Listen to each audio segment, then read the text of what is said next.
Hello everyone, मी आरतीवीर आपलं स्वागत करत आहे मार्गदर्शक अकॅडमीमध्ये। आज आपल्याला लुक आउट सर्क्युलर्स हा टॉपिक कव्हर करायचा आहे। तर आजच्या टॉपिकमध्ये नेमकं काय आहेत हे लुक आउट सर्क्युलर्स, कोण काढतं हे लुक आउट सर्क्युलर्स आणि कशासाठी काढले जातात हे लुक आउट सर्क्युलर्स हे पाहायचं आहे।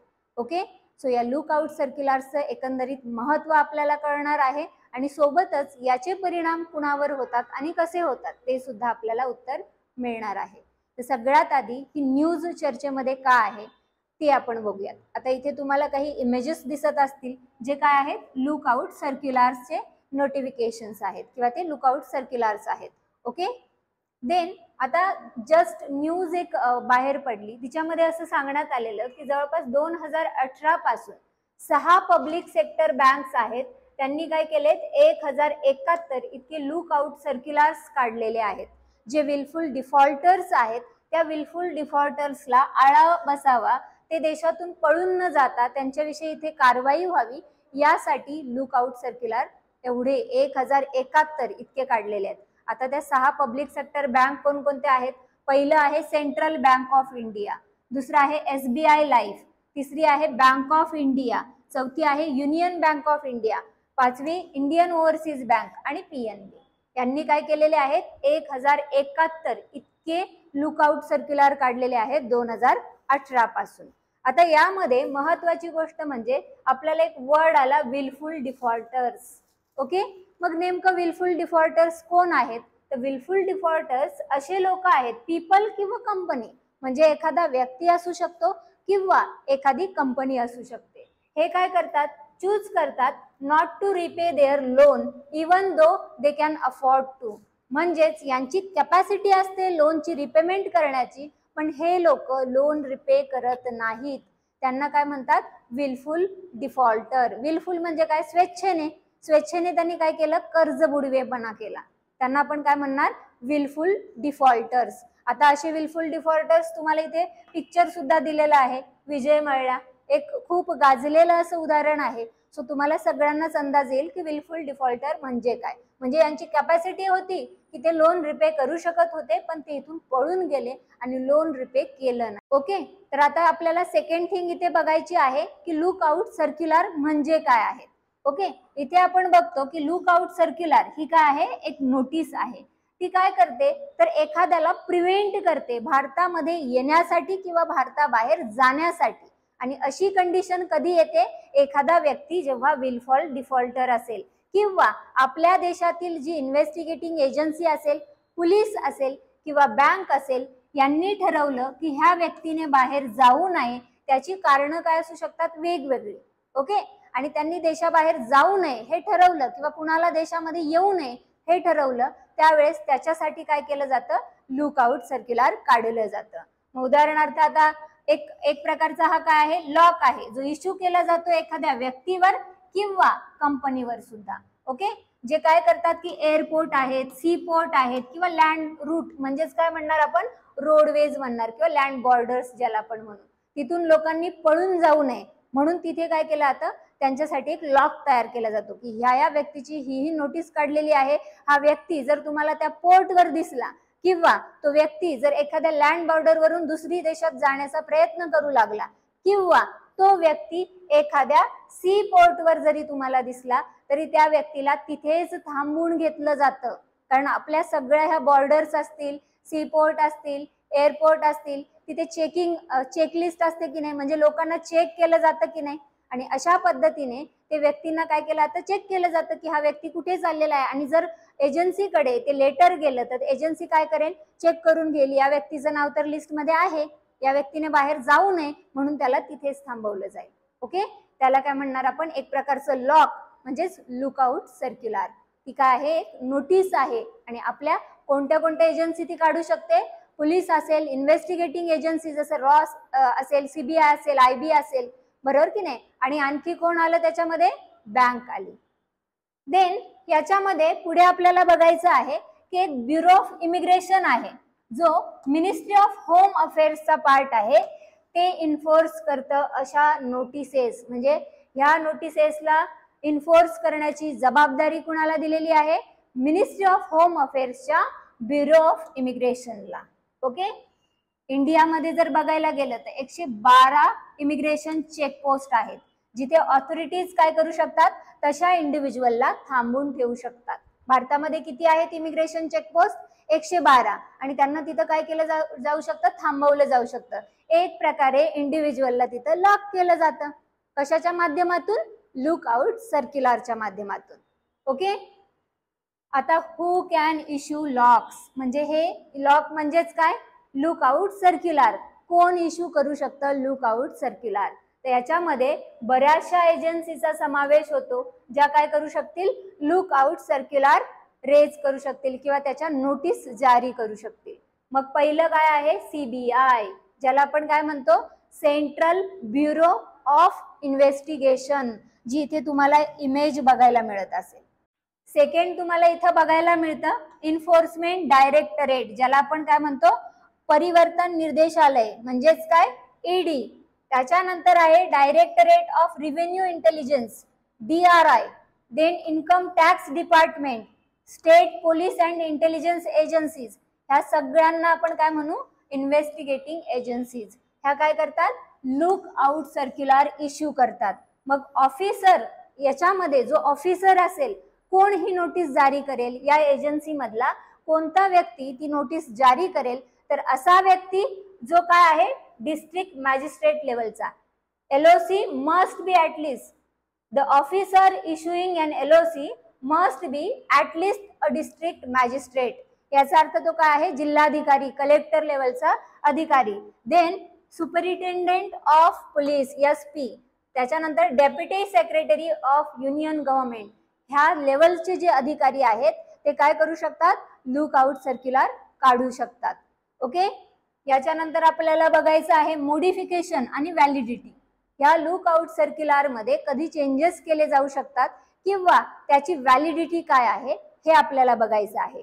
आता यामध्ये अन LOC कॅन बी चेंज, याच्यामध्ये काय करू शकतो आपण, बदल करू शकतो, त्याला डिलीट करू शकतो किंवा विथड्रॉ करू शकतो. पण हे कोण करेल, कोण बदल करेल, कोण डिलीट करेल किंवा कोण विथड्रॉ करेल, तर ते कोण असणार आहे, ज्या एजन्सीने हे LOC काढलेलं आहे, म्हणजेच लुक आउट सर्क्युलर काढलेलं आहे, तीच एजन्सी डिलीट करू शकते, चेंज करू शकते आणि विथड्रॉ करू शकते. ओके. ज्या एजन्सीने हे सर्क्युलर काढले तीच एजन्सी. मग इथे आपल्याला बघायला मिळतं की LOC याची व्हॅलिडिटी जवळपास 12 महिन्यांची आहे. जर एजन्सीने असं काही रिन्युअल रिक्वेस्ट केलीच नाही तर ते एक्सपायर होईल.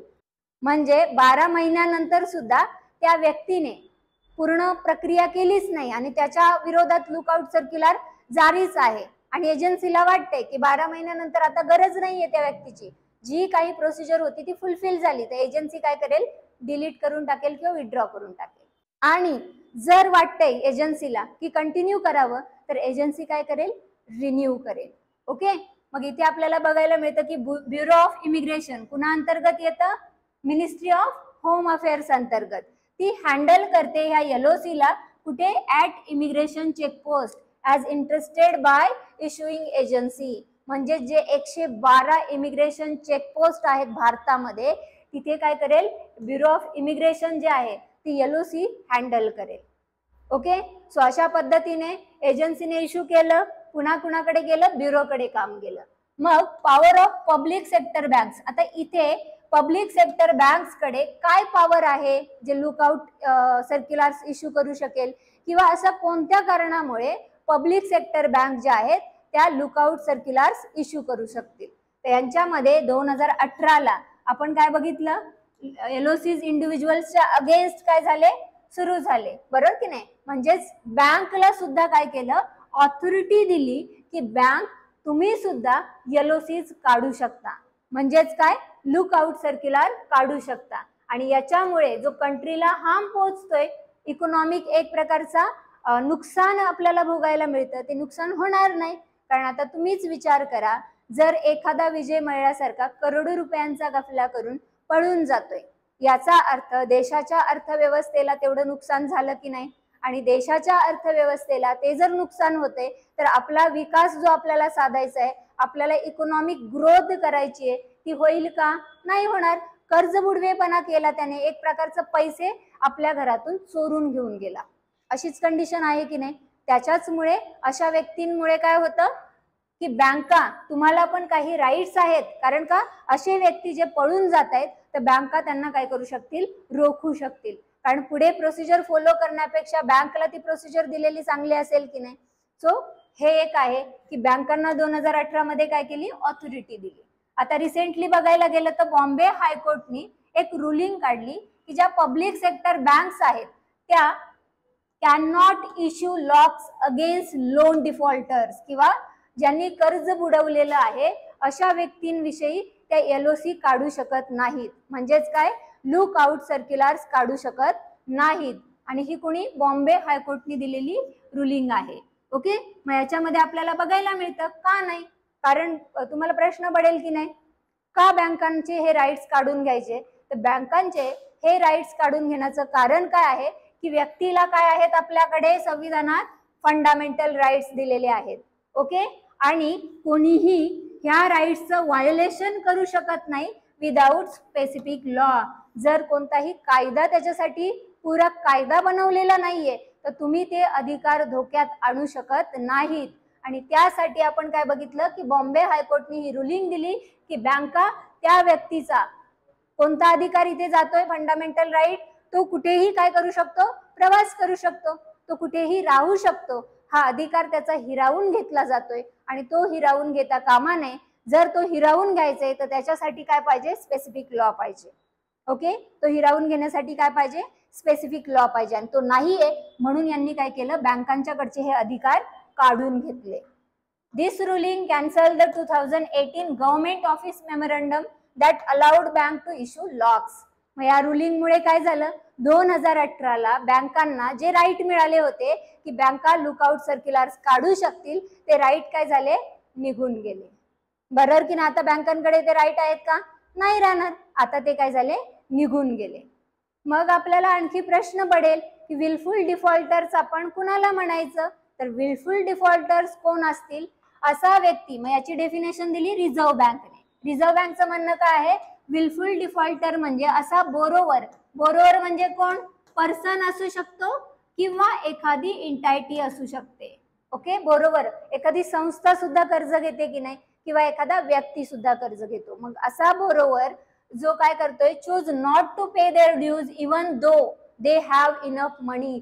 त्यांच्याकडे पुरेसा पैसा आहे परंतु त्यांना काय करायचं नाही, कर्ज फेडायचं नाही. असा व्यक्ती, त्याला आपण काय म्हणणार, विलफुल डिफॉल्टर्स म्हणणार. Okay, use loan funds for purpose other than what they वर मींट फॉर. याचा अर्थ काय की त्यांना एका कारणासाठी बँकेने कर्ज दिलंय पण त्या कारणाची पूर्तता न करता दुसऱ्याच कारणासाठी पैसे खर्च करतोय. उदाहरणार्थ मी कोण आहे, एखादी उद्योजक आहे आणि मला बँकेने कर्ज का दिलं, कारण मला माझा उद्योग वाढवायचा होता, माझी इंडस्ट्री मला एक्सपांड करायची होती. ओके, मग त्याच्यासाठी बँकेने मला काय केलं, कर्ज दिलं. आता हे कर्ज बँकेने मला दिल्यानंतर मी काय केलं, एखादी फॉरेन टूर करून आली आणि मी तो पैसा काय केला, संपवून टाकला तिथं. म्हणजे हे काय झालं, विलफुल डिफॉल्टर. तुम्हाला पैसे काय दिले होते, कशासाठी, इंडस्ट्रीसाठी, आणि तुम्ही काय केले, ते खर्च केले कशासाठी, स्वतःची गरज पूर्ण करण्यासाठी. तर इथे मी व्यक्ती कोण ठरले, wilful defaulter. Okay, then hide loan funds so they can't be used for repayment. आणि मी काय केलं, आणखी तिसरा व्यक्ती असा, जेव्हा त्याला विलफुल डिफॉल्टर म्हटलं जाईल, त्यांनी काय केलंय की त्यांनी लोनचे फंड घेतले पण ते शो केले नाही, त्यांनी हाईड करून ठेवले आणि त्यांनी दाखवलं की माझ्या कंपनीला नुकसान झालंय, तर मी सुद्धा, माझ्याकडे पैसे आहेत की नाही जे मी लपून ठेवलेले आहेत. म्हणजे मी कोण झाले, विलफुल डिफॉल्टर. स्वेच्छेने मी काय म्हणले, मी कर्ज भरू शकत नाही. ओके, सो ह्या 3 क्रायटेरिया कोणी दिला आपल्याला, RBI ने, विलफुल डिफॉल्टर्स बाबत. मग मिनिमम थ्रेशोल्ड एक असावा की कशा, नेमकं कोणता क्रायटेरिया काहीतरी असला पाहिजे की नाही, किंवा लिमिट असलं पाहिजे की नेमकं. आता समजा 1000 रुपयाचं कर्ज घेतलंय आणि ते पे नाही केलं तर, 2000चं कर्ज घेतलंय ते पे नाही केलं तर त्याला पण विलफुल डिफॉल्टर म्हणायचं का. तो तेवढा मोठा गुन्हा आहे का ज्याच्यावर LOC काढला जाईल, साहजिकच नाही. म्हणून इथं काय केलं, एक थ्रेशोल्ड ठरवण्यात आला.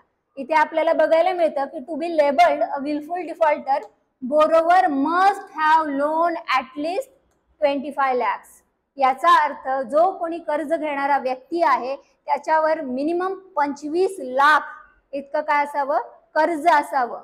ओके, त्याच व्यक्तीला आपण विलफुल डिफॉल्टर घोषित करू शकतो, अन्यथा नाही. नाहीतर 1000-500 असे बँकेचे काही EMI जर एखाद्याने बुडवले आणि त्याच्यासाठी जर LOC काढायला लागलं तर मग परिस्थिती काय होईल, गहन होऊन जाईल देशामध्ये.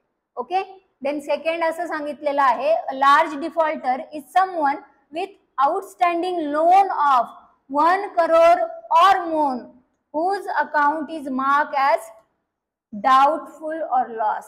एखाद्या व्यक्तीने 1 करोड रुपयाचं काय घेतलं, कर्ज घेतलं किंवा त्यापेक्षा जास्त रुपीजचं कर्ज घेतलं, त्याला सुद्धा आपण काय म्हणणार, विलफुल डिफॉल्टर.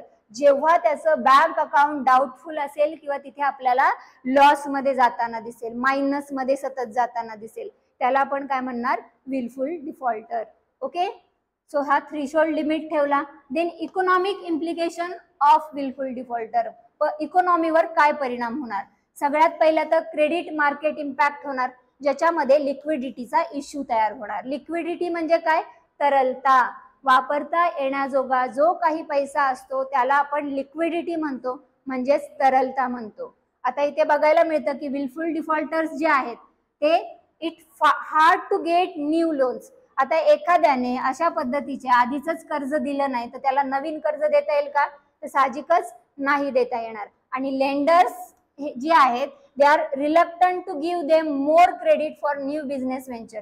आणि लेंडर्स जे काही कर्जदाते आहेत ते कर्ज देतील का, नाही देणार. त्यांना आपण काय म्हणणार, इथे क्रेडिटचा इश्यू तयार होतोय, म्हणजेच लिक्विडिटीचा इश्यू तयार होतोय.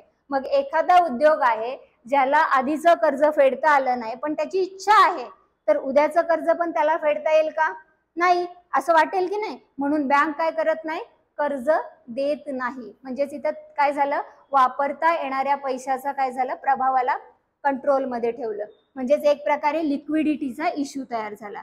दुसरं आहे रेप्युटेशन डॅमेज. ह्याला लेबल केलं जातं विलफुल डिफॉल्टरला, जो काय करतोय, बोरोवरच्या रेप्युटेशनला हार्म पोहोचवतोय. कारण का, कॅपिटल रेज करण्यात तो असक्षम ठरतोय आणि त्याचे फ्युचर लोन जे आहेत ते सिक्युरिटी जी आहे, समजा मी बँक आहे, मी कर्ज दिलं तर माझी तर सिक्युरिटी गेली नाही. हा जर विजय मल्ल्यासारखा व्यक्ती मला सापडतोय तर माझे पैसे गेले आणि माझ्याकडे पैसे कुणाचे आहेत, बऱ्याचशा लोकांचे आहेत, जे मी काय केलेले आहे, बँकेत ठेवी स्वीकारले आहेत.